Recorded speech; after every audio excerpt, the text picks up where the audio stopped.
Esse vídeo eu quero compartilhar com você como que eu opero o Bitcoin no mercado Bovespa. Eu quero compartilhar também a operação que nós fizemos hoje dentro do Clube das Tendências, compartilhar toda a leitura do mercado que aconteceu hoje. Nós fizemos uma única operação no Bitcoin, mas eu quero compartilhar as três oportunidades que, pelo menos dentro da minha metodologia, eu consegui enxergar dentro desse ativo. E vale considerar que três oportunidades num único ativo, num único pregão, isso é um evento atípico. Então, eventualmente, se tratando de operações de day trade, quando se trata também somente de um ativo em especial, geralmente nós vamos ter uma boa oportunidade, que é o que eu chamo de trade do dia. Dificilmente você vai ter duas ou três boas operações no mesmo ativo, no mesmo pregão, certo? Mas hoje foi um dia bem interessante e ofereceu boas oportunidades. Pelo menos três que eu vou compartilhar com você, beleza? Aqui eu não vou falar sobre o Bitcoin longo prazo, eu não vou falar se o Bitcoin ele é realmente a moeda do futuro ou não, eu não vou falar se o Bitcoin é um momento de comprar ou vender para investimento médio e longo prazo, não. Aqui eu quero abordar basicamente se o Bitcoin ele é um ativo interessante para nós considerar ele dentro da nossa, digamos assim, da nossa lista de ativos que eventualmente nós podemos operar, executar operações de day trade, ou seja, onde você inicia a operação no mesmo dia. E para eu conseguir chegar a essa conclusão, né, se realmente ele é um ativo interessante para a gente considerar como ativo operacional, como ativo técnico, eu preciso olhar para os gráficos e eu preciso voltar lá atrás nas principais escolas, na escola de Elliott, na escola de análise técnica clássica, ou seja, escola de Charles Dow, e preciso saber se eu consigo implementar essas leituras, essa abordagem, essas escolas dentro desse ativo, que é basicamente um ativo moderno, né, quando se trata do mercado como um todo. O Bitcoin é um ativo muito recente, o conceito, a ideia de criptomoeda, né, moeda digital, é uma coisa ainda muito recente, se tratando, né, todo o período do mercado financeiro. Então, a real é, será que funciona? Será que eu posso implementar uma metodologia que Charles Dow citou, que Elliott citou, que Bassett, Magui, né, os pais da análise técnica citaram? Será que vai funcionar nesse ativo do futuro? Bem, e aí para isso nós vamos olhar para os gráficos e vamos chegar a uma conclusão, beleza? Então eu vou compartilhar a tela com você e vamos seguindo por aqui. Bem, vamos lá. Aqui basicamente é o meu layout operacional. Então, atualmente, dentro do Clube das Tendências, nós estamos considerando esses três ativos, índice futuro, que inclusive hoje foi um dia ruim, né? E tinha o porquê ele ter sido ruim, né? A região, eu falei sobre isso dentro do clube. O dólar, que ofereceu uma oportunidade aqui nessa região, ainda pela manhã, né? Teve membros que conseguiu surfar parte desse movimento. E o Bitcoin, que para mim foi o melhor ativo do dia, e com uma frequência significativa, ele tem sido realmente um ativo muito interessante. Ele tem oferecido boas oportunidades. Então, dentro desses três ativos aqui que nós estamos operando, né, acompanhando e, consequentemente, operando dentro do Clube das Tendências, o Bitcoin ele está em destaque, oferecendo geralmente as melhores oportunidades. Tá bom? Mas a pergunta que eu devo fazer é: será que realmente esse ativo é um ativo técnico? Será que eu consigo pegar a análise técnica clássica, ou seja, como eu citei anteriormente, né, pegar as principais escolas de Charles Dow, escola de Elliott, né, ou a própria análise técnica clássica, num conceito mais moderno de análise técnica, e consigo implementar nesse ativo? Ou não? Será que é bobagem? Será que eu devo aprender uma abordagem diferente, uma leitura, né, operacional diferente que funciona eventualmente somente para esses ativos mais atualizados, mais modernos, como por exemplo as criptomoedas, beleza? Bem, primeiro deixa eu pegar uma seta aqui, que aí vai ficar mais interessante para a gente conseguir abordar, né, sobre as oportunidades que eu enxerguei no dia de hoje de um Bitcoin, e vou contar sobre cada uma delas. Hoje eu cheguei aqui nos gráficos por volta de umas 9h35, né, então eu não consegui pegar os primeiros candles ali da abertura. Quando eu olhei para esse gráfico, o que que eu tinha? Deixa eu puxar um pouquinho mais para cá, eu tinha um mercado que já tinha aberto com um gap, né, um gap que geralmente ele chega a abrir com um gap até maior, né, mas foi um gap mediano de praticamente 8.000 pontos, tá bom? Ele fez aqui uma pequena correção, então você consegue observar aqui, né, uma micro correção, e depois ele coloca esse candle set, tá? Esse candle set, né, que foi o candle que fechou aqui às 9h35, foi basicamente o horário que eu cheguei. Quando eu abri o gráfico, comecei a olhar para o gráfico, né, fazendo a live com os membros do Clube das Tendências, eu já estava enxergando esse cenário. Eu ainda compartilhei com eles, falei, ó, tem contexto para comprar, né, mas eu vou esperar um pouco. É difícil você, quando você chega no gráfico, você já chega executando uma operação de compra de venda, né? Primeiro eu, pelo menos, é preciso considerar o ativo, analisar, ver o contexto dos tempos gráficos maiores, é difícil. Então, eu já tinha comentado sobre essa possibilidade de compra aqui, mas eu falei que ia aguardar um possível segundo evento, né, para observar como queria se comportar, tá bom? E observa que aqui foi, então, o contexto que eu tinha da primeira operação no Bitcoin, tá? Eu considero esse evento aqui o que eu chamo de bandeira, né, uma bandeira de gap. Então, você tem aqui, basicamente, você tem um evento, né? Então você tem um gap, você poderia considerar, se você não tivesse o gap, um movimento similar a esse, você tem aqui um movimento de alta, e depois você tem uma pequena, é uma pequena realização de lucros, um pequeno respiro, e consequentemente uma correção, uma pequena correção. E aí você tem uma barra de ignição, indicando a continuação, a possibilidade de continuação daquele movimento de alta. Perfeito? Eu olhando aqui no gráfico de 60 minutos, observa que nesse momento, com esse gap, ele já abre acima das médias. Eu não tinha ainda as médias pelos 60 minutos alinhada, né? Não estavam alinhadas as médias que eu considero aqui dentro da minha regra de coloração, mas eu já tinha ele acima das médias, então já era um ponto interessante. O outro ponto que eu estava considerando era exatamente essa região aqui acima, que era uma região que ele tinha potencial para parar, eu estava de olho nessa média macro aqui, que é uma média do diário, eu falei, então ele tem potencial pelo menos para vir buscar essa média, e que é uma região também que, consequentemente, ele deve respeitar. Então, você tinha essa máxima aqui e você tinha essa média macro que eu acompanho ela lá pelo gráfico diário, certo? Perfeito. Então, o que eu observei aqui? Primeira compra era na superação do candle 7, como eu falei, 9,35 foi o fechamento dessa barra, com stop aqui de mais ou menos uns 2.400 no máximo, 2.400 pontos aqui era o stop. Esse gatilho aqui é um gatilho que eu chamo de PRA de compra. Inclusive, né, aqueles que têm adquirido a regra de exploração, né, que eu chamo de mestre da tendência, têm tido acesso, né, a uma masterclass, que é onde eu ensino a operar alguns gatilhos operacionais que eu opero, entre eles está esse padrão aqui que eu chamo de PRA de compra ou PRA de venda, que é um dos gatilhos mais assertivos que eu considero para operar no day trade. Bem, aqui você teve um movimento de 5.500 pontos, 5.400 pontos, ou seja, foi um trade que ofereceu tranquilamente aí 2 para 1 de risco-retorno, certo? Basicamente, ele conseguiu proporcionar 2 para 1 de risco-retorno tranquilamente aí, e que já é um excelente resultado, e foi uma operação que basicamente não deu calor, né? Ela se desenvolveu aí, foi bem interessante. Essa foi a primeira operação, eu não fiz essa operação, eu comentei, mas como eu estava iniciando a minha live de abertura, que eu faço, que nem era uma live de abertura, né, que já era 9h30, eu decidi esperar, beleza? Mas esse aqui foi o primeiro movimento que aconteceu no Bitcoin, foi a primeira oportunidade, que eu chamo de PRA de compra, perfeito? Depois observa que eu tenho aqui um nível de preço, tá bom? Ou seja, uma região de resistência, tá? Que foi traçada anteriormente, eu já tinha esse nível de preço aqui, e eu queria observar o comportamento dele nessa região. Né? Eu falei, vou esperar para ver como que ele vai se comportar nessa região. E aí ele faz um movimento corretivo, ok? Observa que nesse momento ele testa a média menor da regra de coloração, essa média no caso é a média exponencial de 9 períodos, tá bom? Ele testa essa média menor e aqui ele já deixa essa agulhada. Na hora que ele deixou essa agulhada, eu não gostei muito desse candle. Eu falei, não foi um candle interessante. Eu já começo nesse momento a alertar o pessoal do clube, né? Eu falo, o Bitcoin está ficando interessante para uma possível compra. Eu vou aguardar a possibilidade aqui de comprar o fechamento do candle 20. Eu vou esperar o fechamento dele e vou aguardar a possibilidade de compra. E aí foi o momento que ele ficou interessante. Eu falei para os membros do clube, eu compartilhei com eles, né? Não é um call de compra, né? Ou de venda que eu faço dentro do clube, mas eu compartilho as operações. Falei, ó, estou comprando aí a superação, né? Eu comprei exatamente aqui, ó. Eu estou comprando aí a superação do candle 20, na verdade eu comprei a superação desse topo aqui, né? E estou colocando o stop aqui em cima. Aqui foi um stop, se não me engano, foi 2.300, não, foi 3.500 pontos aqui, foi o stop que eu coloquei. Stop grandinho, né? Foi um stop grande.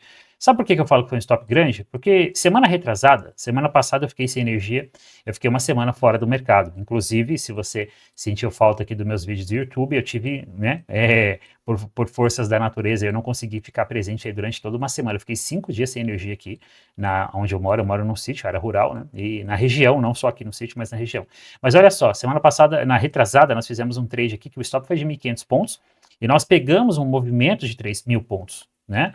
E nessa mesma semana nós fizemos também um trade que inclusive teve essa mesma característica, esse mesmo contexto, que foi uma compra, deixa eu esticar aqui, que foi uma compra aqui, ó, stop também de 1.500 pontos, nós pegamos 3.000 pontos, o mercado andou, foi um dia sensacional, mas nós pegamos 3.000 pontos. Então observa que nesse momento aqui eu tinha uma volatilidade diferente, certo? Ó, eu tinha aqui um stop de 2.400 pontos, né? Eu tive aqui um stop de 3.400, 3.500 pontos, que acho que foi o que eu coloquei aqui. Ou seja, semana retrasada eu estava executando uma operação onde o meu alvo era 3.000 pontos. E hoje eu estava entrando numa operação onde o meu stop era 3.500 pontos, entende? E aí vem a questão, o critério de volatilidade, você precisa saber como trabalhar dentro disso, né? Ou seja, é por isso que você pode ter um limite de risco, né, um limite de stop financeiro. Então, por exemplo, imagina que o meu limite financeiro aqui de stop era de R$1.000. Então, o que eu faço? Eu consigo ajustar a quantidade de contratos que eu opero de acordo com o tamanho do stop. Ou seja, se é um stop maior, eventualmente eu vou entrar com menos contratos. Se é um stop, tecnicamente eu vou entrar com menos contratos. Se é um stop menor, eu consigo entrar com mais contratos, mas eu respeito o limite de stop que eu estabeleci para cada operação, que nesse exemplo foi de R$ 1.000. Certo? Então fica aqui um critério para você entender sobre isso. Você não precisa tomar risco, sempre o mesmo risco em termos de quantidade de contratos. Você pode ajustar essa quantidade a financeiro, que é o que eu inclusive sugiro. Mas você também não pode colocar um stop que não seja técnico. Então, ou seja, uma compra aqui, onde que era o stop técnico dessa operação? Era aqui no fundo. Uma compra aqui, onde que era o stop técnico dessa operação? Era aqui no fundo. Entende? Então você precisa entender isso aí. Bem, e aí foi o momento que nós fizemos essa compra, tá? E o alvo dessa operação, um alvo de 7.000 pontos. Tá? Esse alvo aqui de 7.000 pontos era basicamente o objetivo de buscar um risco-retorno de 2 para 1 nessa operação e, consequentemente, especulei uma volta aqui nessa região. Ele poderia, na verdade, voltar a fazer uma volta em V. Cara, faltou muito pouco para ele completar uma volta em V, né? Faltou muito pouco. E aí esse trade, ele, basicamente, logo depois, você vê que da nossa entrada ele já colocou essa barra de ignição.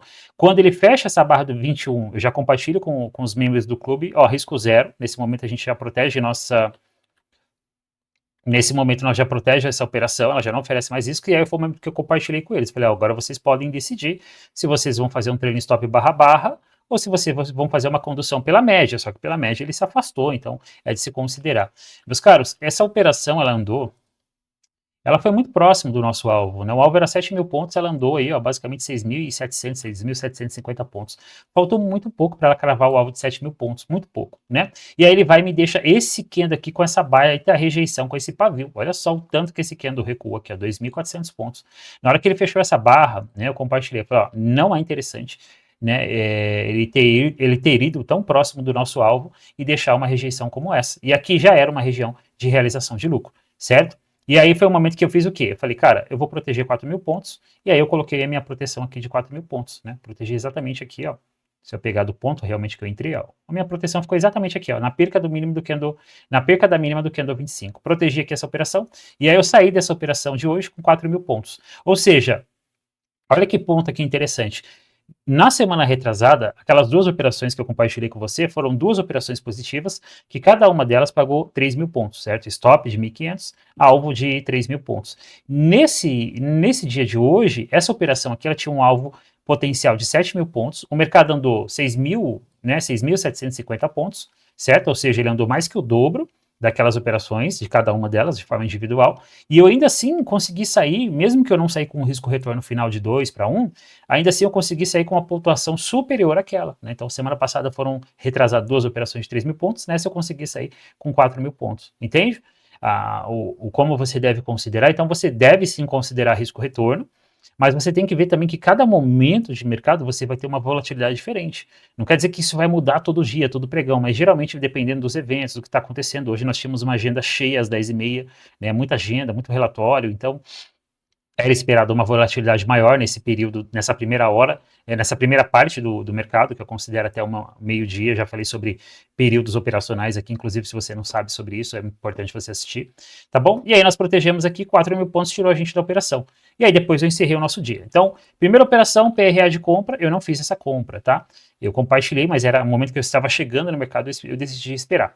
Depois eu fiz essa compra aqui, tá bom? Que é que eu chamo aqui de basicamente um PCA de compra, certo?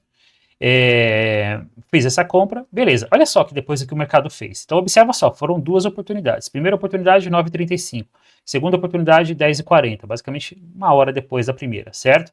Se eu considerar aqui uma entrada para quem pegou esse trade aqui e conduziu pela média, o cara conseguiu um movimento fantástico, né? Não quer dizer que ele saiu com 12.000 pontos, mas o mercado andou a partir desse ponto 12.000 pontos. Uma movimentação fantástica. Se você olhar para termos de risco-retorno, você tinha um risco-retorno basicamente de, vamos considerar aí 5 para 1, né? Basicamente 5 para 1 de risco-retorno, até mais, mas vamos colocar 5 para 1 de risco-retorno. Cara, dificilmente o índice, dificilmente o dólar vai conseguir proporcionar para você uma operação que vai oferecer um risco-retorno superior a 2 para 1, muito difícil, tá? E o Bitcoin, ele proporciona isso com mais frequência, inclusive hoje, ele proporcionou isso nos dois cenários que eu enxerguei, não nesse, né, porque aqui foi um stop grande, eu até poderia fazer um stop mais justo aqui na mínima do candle gatilho, mas não era um stop tão bem posicionado, ó, poderia ser um stop de 3.000 pontos, de 3.000 pontos ele me daria 2 para 1, né, eu pegando 2 para 1 com menos, né, ó, 2 para 1 com menos, certo? Perfeito? Beleza. Depois ele me faz aqui, ele me deixa aqui um primeiro topo, depois ele tenta voltar para testar essa região, testa, né? Basicamente, se eu considerar fechamento, ele testa essa máxima, e aí observa só, ele faz esse movimento e ele anula esse movimento. Cara, eu gosto muito desse cenário aqui. É um dos cenários que eu particularmente mais gosto. Eu tenho certeza que se eu estivesse aqui até mais tarde, a gente teria feito uma segunda operação no Bitcoin, que eu vou compartilhar com você aonde foi o contexto dessa operação, né? Aonde aconteceu essa operação. Então, aqui, nessa região que eu estou traçando, eu tinha uma região aqui que eu já poderia chamar de neckline. Por que neckline? Neckline de um possível grande topo duplo, porque eu tive um primeiro topo, segundo topo. E aqui não necessariamente o topo duplo, ele precisa ser alinhado com relação ao primeiro, segundo topo, no pavio, ele pode ser alinhado no corpo. E Thomas Bukowski já falou sobre isso na enciclopédia que ele escreveu, de mais de 1000 páginas, há muitos anos atrás, né, que você vai encontrar, por exemplo, na Amazon. É em inglês, né, mas você vai encontrar lá na Amazon. Se eu não me engano, ele chama esse padrão aqui de Adão-Eva, tá? Topo duplo, Adão-Eva, aí já é uma questão muito pessoal dele, mas enfim, é um evento de topo duplo. A partir do momento que eu tenho o primeiro topo, primeira falha, segunda falha, ele cria para mim essa região aqui de neckline. Olha só como foi uma região que ele respeitou. E aí o que ele faz aqui? Ele faz esse movimento, constrói o primeiro topo, anula esse movimento, e aqui ele cria um evento que eu gosto muito, que eu chamo de pivô pré-rompimento, né, que inclusive aqui foi um PRA também de venda, pivô pré-rompimento, PRA de venda, né? Eu ensino tudo isso dentro da minha, né, tanto dentro do clube, no dia a dia, e também para quem está adquirindo a regra de exploração, está tendo acesso gratuito à Masterclass, que eu chamo de gatilhos operacionais. Beleza? Tem um link aí na descrição para você ter acesso à regra de exploração. Ela funciona em qualquer plataforma da Anilógica, né? Profit, no Black Arrow, né? Black Hero, sei lá como que é o nome. Funciona no Vector também, que é para operar criptomoedas, e o preço é bem acessível, menos R$100 você compra aí, adquire a regra de exploração, beleza? E olha só, aí ele cria esse contexto aqui. Aonde que foi a terceira oportunidade que eu enxerguei, então, no Bitcoin? Basicamente, a terceira oportunidade foi exatamente aqui, ó, tá? Nesse candle 58. Nesse momento, eu já tinha um alinhamento da minha regra de exploração perfeito. Eu tinha aqui um estrela cadente doji e um candle confirmando estrela cadente doji. E aqui eu tinha o que eu chamo de um bull trap, né? Ou seja, uma armadilha para os comprados. Cara, cenário fantástico. Em termos de contexto, tá? Em termos de contexto, vamos lá. Essa operação tinha contexto, essa operação tinha contexto, essa operação tinha contexto, mas em termos de contexto, de estrutura, ou seja, de análise técnica como um todo, de embasamento técnico como um todo, essa terceira aqui, ela foi a melhor. Eu não fiz, como eu falei, eu já tinha encerrado. Cara, a gente encerrou essa operação, sai fora. Day trade é isso, você não fica o dia todo operando, porque hoje foi um dia típico. Você não vai ter um dia onde você vai ter 3 oportunidades como essa, não tem. Hoje foi um dia típico, tá? Eu posso voltar o gráfico aí, 10 pregões e a gente tentar observar quantas vezes a gente tem mais de uma boa oportunidade no mesmo pregão, no mesmo ativo. Não tem, tá? Então hoje foi um dia típico. Mas para quem ficou até mais tarde e tem a visão que eu estou compartilhando aqui, tem esse conhecimento, porque se você também não tem, não adianta nada. Conseguiu pegar. E aqui foi o ouro, né? Porque olha só, aqui você teve a opção do menor stop das 3 operações, que era um stop de 2.000 pontos. E bem, não precisa falar nem o quanto esse mercado andou, né? E aqui não necessariamente que você ia conseguir surfar todo esse movimento, né? Um movimento de 13.000 pontos, não. Talvez você não ia conseguir surfar todo esse movimento. Mas vamos considerar alguns critérios aqui que a gente poderia considerar para alvo. O primeiro que eu poderia considerar para alvo era o próprio alvo da formação de ombro, cabeça, ombro projetado para baixo, que ele foi basicamente aí, acho que na quarta barra. Aqui você já tinha um alvo de 6.000 pontos, 6.500 pontos, então já era um risco-retorno de 3 para 1, tá? E era basicamente a volta para essa região aqui, né? Você poderia depois especular também, né? Depois que você entrou uma barra, 2 barras como essa, você poderia acreditar no fechamento do gap, né? Era uma possibilidade também. Inclusive, eu poderia também, ó, a gente pode fazer isso aqui, o que eu chamo de duplicação do canal, e olha só, não é da duplicação do alvo, aliás, né? E não é bobagem o que eu estou falando aqui, tá certo? A outra opção também era era projetar essa própria formação aqui para baixo. Terceiro alvo, ele me daria aí um alvo final de 5.500 pontos, um risco-retorno superior a 2 para 1, nessa região que eu falei aqui também. Então foi um trade Esse trade aqui, ele foi um trade que no mínimo, quem venderia aqui teria que ter pego pelo menos aí um 2 para 1. Se o cara desceu no barra, o cara foi longe também, né? Se ele conduziu pela média, o mercado já tinha andado muito, não tinha por que ele esperar voltar na média depois que um movimento já tinha andado mais de 13 mil pontos da entrada dele. Não fazia sentido, tá? Então, olha só. Deixa eu ajustar aqui, olha só. Olhando para esse gráfico aqui, tá? Nós tivemos hoje 3 boas oportunidades. Eu estou falando de 3 boas oportunidades. Eu não estou falando daquela oportunidade que você faz uma comprinha numa possível falha de fundo, ou uma venda numa possível falha de topo. Não. Eu estou falando de 3 oportunidades com contexto, realmente com embasamento técnico. Tá? Ou seja, foram 3 boas oportunidades aí que aconteceu nesse ativo, tá? E basicamente, quando eu olho para esse ativo, né, quando eu olho para esse gráfico aqui, eu consigo, cara, pegar toda a literatura da análise técnica, né, eu vou chamar de análise técnica clássica, você pode chamar também de price action, né, da ação do preço, ou seja, eu consigo pegar toda a escola da análise técnica clássica e implementar nesse gráfico aqui, né, porque olha só, no dia de ontem, observa como que ele se comporta aqui numa região de suporte, aqui eu poderia chamar de uma primeira fase de uma tendência de alta, né, ou seja, uma fase, segundo o Charles Dow, de acumulação, né? Depois eu tive aqui uma subida sensível, um estouro, excesso, ou um rally, né, como é conhecido, que é a terceira fase e última fase de uma tendência de alta. Depois, qual que é a primeira fase de uma tendência de baixa, segundo o Charles Dow? O processo de distribuição. Olha só, a própria formação de topo duplo, de ombro, cabeça, ombro, tudo isso relata também um evento de distribuição. Aqui eu tive um evento de distribuição perfeito.